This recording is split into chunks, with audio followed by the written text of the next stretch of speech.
Namaste everyone and welcome to the class of Corporate Accounting. Dear students, ಹಿಂದಿನ ಸೆಷನ್ನಲ್ಲಿ ನಾವು purchase ಮೆಥಡಿನ features ಬಗ್ಗೆ discuss ಮಾಡಿದ್ವಿ. ಇಂದಿನ ಸೆಷನ್ನಲ್ಲಿ ನಾವು ಪರ್ಚೇಸ್ ಮೆಥಡಲ್ಲಿ ಬರುವಂತಹ ಅಕೌಂಟಿಂಗ್ ಎಂಟ್ರೀಸ್ಗಳ ಬಗ್ಗೆ ಡಿಸ್ಕಷನ್ ಮಾಡೋಣ. ವಿದ್ಯಾರ್ಥಿಗಳೇ, ಅಮಾಲ್ಗಮೇಷನ್ ಅಕೌಂಟಿಂಗಲ್ಲಿ ಮುಖ್ಯವಾಗಿ 4 ಸ್ಟೆಪ್ಸ್ಗಳು ಇವೆ. ಅದರಲ್ಲಿ ಮೊದಲನೇ ಸ್ಟೆಪ್ ಅಂದರೆ ಕಾಂಪ್ಯುಟೇಷನ್ ಆಫ್ ಪರ್ಚೇಸ್ ಕನ್ಸಿಡರೇಷನ್. ಹಿಂದಿನ ಚಾಪ್ಟ್ರಲ್ಲಿ ನಾವು ಪರ್ಚೇಸ್ ಕನ್ಸಿಡರೇಷನನ್ನು ಕಾಂಪ್ಯುಟೇಷನ್ ಮಾಡುವಂಥ 4 ಮೆಥಡ್ಗಳನ್ನು ನೋಡಿದ್ವಿ. ಅದೇ ಮೆಥಡ್ಗಳು ಪರ್ಚೇಸ್ ಮೆಥಡಲ್ಲೂ ಕೂಡ ಅಪ್ಲಿಕೇಬಲ್ ಆಗ್ತವೆ.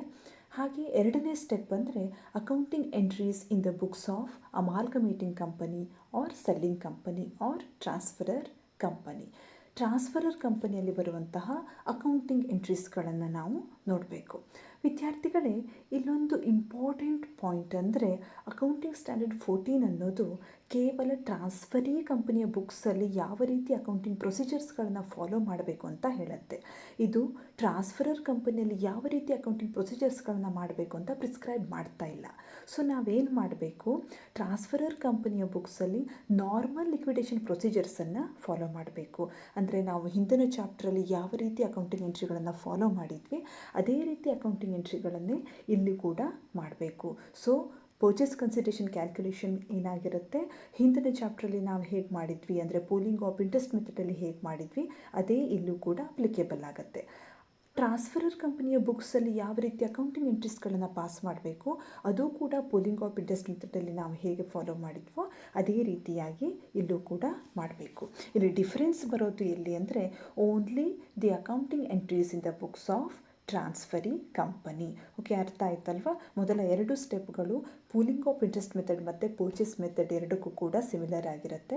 ಮೂರನೇ ಸ್ಟೆಪ್ ಏನು, accounting entries in the books of amalgamated company or transferee company. Transferee ಕಂಪನಿಯ ಬುಕ್ಸಲ್ಲಿ ಯಾವ ರೀತಿಯಾಗಿ ಅಕೌಂಟಿಂಗ್ ಎಂಟ್ರೀಸ್ಗಳನ್ನು ಪಾಸ್ ಮಾಡಬೇಕು.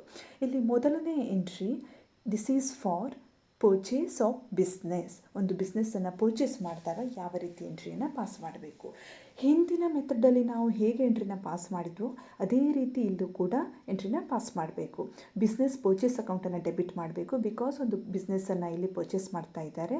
ಲಿಕ್ವಿಡೇಟರ್ ಆಫ್ ಸೆಲ್ಲಿಂಗ್ ಕಂಪನಿ ಅಕೌಂಟನ್ನು ಕ್ರೆಡಿಟ್ ಮಾಡಬೇಕು, ಯಾಕೆಂದರೆ ಇದೊಂದು ಲಯಬಿಲಿಟಿ, ಇದು ಇನ್ಕ್ರೀಸ್ ಆಗ್ತಾ ಇದೆ. ಸೊ ಇದನ್ನು ನಾವಿಲ್ಲಿ ಕ್ರೆಡಿಟ್ ಮಾಡಬೇಕು.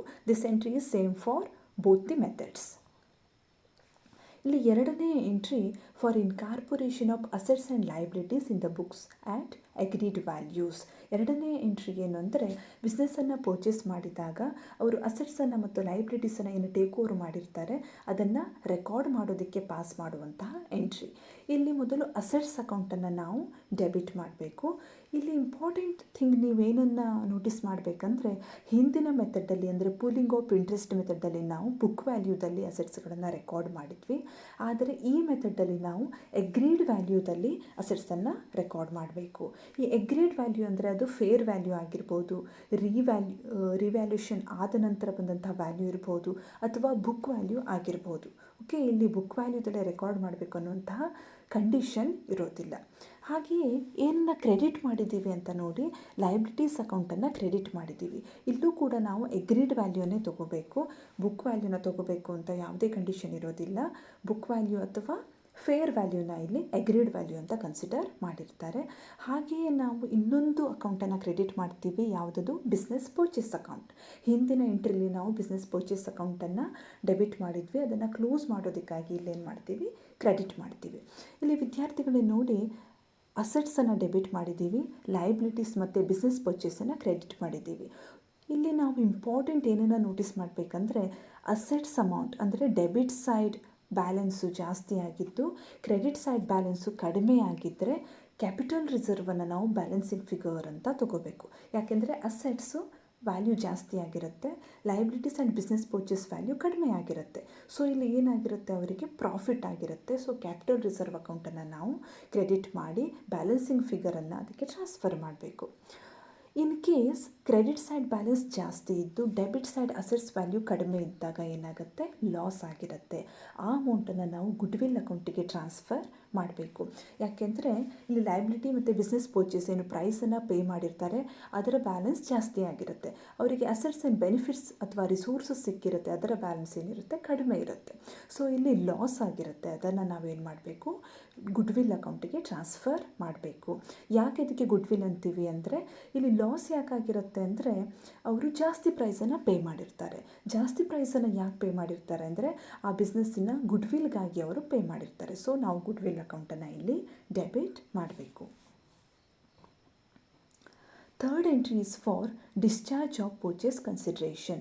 ಮೂರನೇ ಎಂಟ್ರಿ ಯಾವುದಕ್ಕಾಗಿ ಪಾಸ್ ಮಾಡಬೇಕು ಅಂದರೆ ಪರ್ಚೇಸ್ ಕನ್ಸಿಡ್ರೇಷನನ್ನು ಡಿಸ್ಚಾರ್ಜ್ ಮಾಡೋದಕ್ಕಾಗಿ.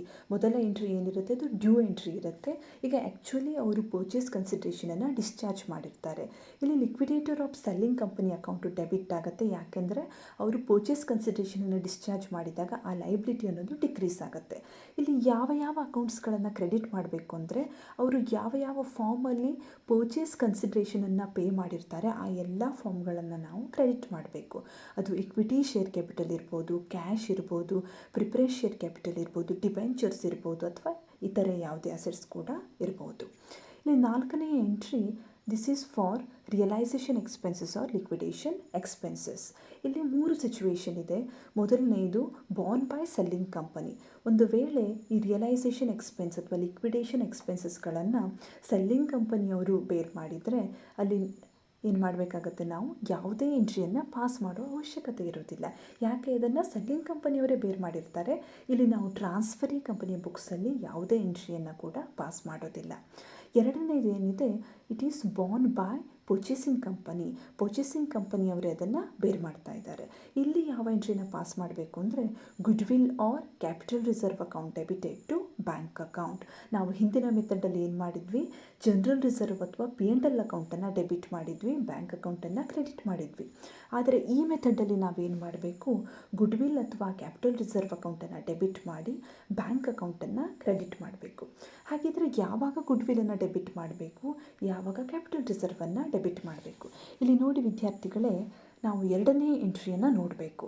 ಅಲ್ಲಿ ಬ್ಯಾಲೆನ್ಸಿಂಗ್ ಫಿಗರ್ ಗುಡ್ವಿಲ್ ಬಂದರೆ ನಾವು ಇಲ್ಲೂ ಕೂಡ ಗುಡ್ವಿಲ್ ಅಕೌಂಟನ್ನು ಡೆಬಿಟ್ ಮಾಡಬೇಕು. ಅಲ್ಲಿ ಬ್ಯಾಲೆನ್ಸಿಂಗ್ ಫಿಗರು ಕ್ಯಾಪಿಟಲ್ ರಿಸರ್ವ್ ಬಂದರೆ ಇಲ್ಲೂ ಕೂಡ ನಾವು ಕ್ಯಾಪಿಟಲ್ ರಿಸರ್ವ್ ಅಕೌಂಟನ್ನು ಡೆಬಿಟ್ ಮಾಡಬೇಕು. ಬ್ಯಾಂಕ್ ಅಥವಾ ಕ್ಯಾಶ್ ಅಕೌಂಟನ್ನು ಕ್ರೆಡಿಟ್ ಮಾಡಬೇಕು. ಯಾಕೆಂದರೆ ಇಟ್ ಈಸ್ ಗೋಯಿಂಗ್ ಔಟ್. ಮೂರನೆಯ ಕೇಸ್ ಏನಿದೆ ಅಂದರೆ it is incurred by the selling company and later reimbursed by purchasing company. ಇಲ್ಲಿ ಸೆಲ್ಲಿಂಗ್ ಕಂಪನಿಯವರು ಇನ್ಕರ್ ಮಾಡಿರ್ತಾರೆ, ಆ ನಂತರ ಪರ್ಚೇಸಿಂಗ್ ಕಂಪನಿಯವರು ರೀಇಂಬರ್ಸ್ ಮಾಡಿರ್ತಾರೆ. ಇಲ್ಲಿ 2 ಎಂಟ್ರಿ ಬರುತ್ತೆ. ಮೊದಲನೇದು ಡ್ಯೂ ಎಂಟ್ರಿ. ಏನಪ್ಪ ಡ್ಯೂ ಎಂಟ್ರಿ ಅಂದರೆ ಗುಡ್ವಿಲ್ ಅಥವಾ ಕ್ಯಾಪಿಟಲ್ ರಿಸರ್ವ್ ಅಕೌಂಟನ್ನು ಡೆಬಿಟ್ ಮಾಡ್ತೀವಿ, ಸೆಲ್ಲಿಂಗ್ ಕಂಪನಿ ಅಕೌಂಟನ್ನು ಕ್ರೆಡಿಟ್ ಮಾಡ್ತೀವಿ. ಸೆಟ್ಲ್ಮೆಂಟ್ ಆದಾಗ ಏನಾಗುತ್ತೆ, ಸೆಲ್ಲಿಂಗ್ ಕಂಪನಿ ಅಕೌಂಟನ್ನು ಡೆಬಿಟ್ ಮಾಡ್ತೀವಿ ಯಾಕೆಂದರೆ ಅದು ಕ್ಲೋಸ್ ಆಗುತ್ತೆ, ಬ್ಯಾಂಕ್ ಅಕೌಂಟನ್ನು ಕ್ರೆಡಿಟ್ ಮಾಡ್ತೀವಿ ಯಾಕೆಂದರೆ ಕ್ಯಾಶ್ ಅಥವಾ ಬ್ಯಾಂಕ್ ಗೋಸ್ ಔಟ್. 5th ಮತ್ತು 6th ಎಂಟ್ರಿಗಳನ್ನು ನಾವು ಮುಂದೆ ಪ್ರಾಬ್ಲಮ್ಸನ್ನು ಮಾಡುವಾಗ ಡಿಸ್ಕಸ್ ಮಾಡೋಣ. ಇಲ್ಲಿ 7ನೇ ಎಂಟ್ರಿ ಅಂದರೆ for statutory reserves. Statutory reserve ಬಗ್ಗೆ ನಾವು ಹಿಂದಿನ ಸೆಷನಲ್ಲಿ ಕೂಡ ಡಿಸ್ಕಸ್ ಮಾಡಿದ್ವಿ. ಇಲ್ಲಿ ಪರ್ಚೇಸ್ ಮೆಥಡಿನ ಅಂಡರ್ ಟ್ರಾನ್ಸ್ಫರರ್ ಕಂಪನಿಯವರ ಎಲ್ಲ ರಿಸರ್ವ್ಗಳನ್ನು ಮೇಂಟೈನ್ ಮಾಡ್ತಾ ಇರೋದಿಲ್ಲ. ಓನ್ಲಿ ಸ್ಟ್ಯಾಚ್ಯುಟರಿ ರಿಸರ್ವ್ಗಳನ್ನು ಮಾತ್ರ ಮೇಂಟೈನ್ ಮಾಡ್ತಾ ಇರ್ತಾರೆ. ಇಲ್ಲಿ ಅವುಗಳ ಮೇಂಟೆನೆನ್ಸನ್ನು ಮಾಡೋದಕ್ಕೆ ಅಥವಾ ಕ್ರಿಯೇಟ್ ಮಾಡೋದಕ್ಕೆ ಒಂದು ಎಂಟ್ರಿ ಇದೆ, that is amalgamation adjustment account debited to statutory reserve account. ಇದು ಕ್ರಿಯೇಷನ್ ಮಾಡುವಾಗ ಅಂದರೆ ಅದನ್ನು ಮೇಂಟೆನೆನ್ಸ್ ಮಾಡುವಾಗ ಪಾಸ್ ಮಾಡುವಂಥ ಎಂಟ್ರಿ. ಒಂದು ವೇಳೆ ಕೆಲವು ವರ್ಷಗಳ ಆದ ಮೇಲೆ ಈ ಸ್ಟ್ಯಾಚ್ಯುಟರಿ ರಿಸರ್ವ್ ಅಕೌಂಟನ್ನು ಮೇಂಟೈನ್ ಮಾಡುವಂತಹ ಪ್ರೊವಿಷನ್ ಇಲ್ಲದೆ ಇದ್ದರೆ ಅದನ್ನು ನಾವು ಕ್ಯಾನ್ಸಲ್ ಮಾಡ್ಬೋದು. ಆ ರೀತಿ ಕ್ಯಾನ್ಸಲ್ ಮಾಡುವಾಗ ಏನು ಎಂಟ್ರಿ ಪಾಸ್ ಮಾಡಬೇಕು, ಮೊದಲು ಪಾಸ್ ಮಾಡಿದ ಎಂಟ್ರಿಯ ರಿವರ್ಸ್ ಎಂಟ್ರಿನ ಪಾಸ್ ಮಾಡಬೇಕು. ಅಂದರೆ statutory reserve account debited to amalgamation adjustment account. So ವಿದ್ಯಾರ್ಥಿಗಳೇ, ಇವತ್ತಿನ ದಿನ ನಾವು ಏನೇನನ್ನು ಡಿಸ್ಕಸ್ ಮಾಡಿದ್ವಿ. Accounting entries in the books of transferor company ನಾವು ಡಿಸ್ಕಸ್ ಮಾಡಿದ್ವಿ. ಅಕೌಂಟಿಂಗ್ ಸ್ಟ್ಯಾಂಡರ್ಡ್ 14 ಅನ್ನೋದು ಕೇವಲ ಟ್ರಾನ್ಸ್ಫರೀ ಕಂಪನಿಯ ಬುಕ್ಸಲ್ಲಿ ಯಾವ ರೀತಿ ಅಕೌಂಟಿಂಗ್ ಪ್ರೊಸೀಜರ್ಗಳನ್ನು ಫಾಲೋ ಮಾಡಬೇಕು ಅಂತ ಪ್ರಿಸ್ಕ್ರೈಬ್ ಮಾಡುತ್ತೆ. ಸೊ ಟ್ರಾನ್ಸ್ಫರರ್ ಕಂಪನಿಯ ಬುಕ್ಸಲ್ಲಿ ನಾವು ಯೂಶ್ವಲ್ ಲಿಕ್ವಿಡೇಷನ್ ಪ್ರೊಸೀಡಿಂಗ್ಸನ್ನು ಫಾಲೋ ಮಾಡ್ತೀವಿ. So it is similar to both the methods, pooling of interest method and also purchase method. And ಎರಡನೇದಾಗಿ ನಾವೇನನ್ನು ಡಿಸ್ಕಸ್ ಮಾಡಿದ್ವಿ ಅಂದರೆ accounting entries in the books of transferee company. Purchase ಮೆಥಡಲ್ಲಿ ಟ್ರಾನ್ಸ್ಫರೀ ಕಂಪನಿಯ ಬುಕ್ಸಲ್ಲಿ ಹೇಗೆ ನಾವು ಅಕೌಂಟಿಂಗ್ ಎಂಟ್ರೀಸ್ಗಳನ್ನು ಪಾಸ್ ಮಾಡಬೇಕು ಅಂತ ನೋಡಿದ್ವಿ. These are my references. ಮುಂದಿನ ಕ್ಲಾಸಿನಲ್ಲಿ ಭೇಟಿಯಾಗೋಣ. ಧನ್ಯವಾದಗಳು.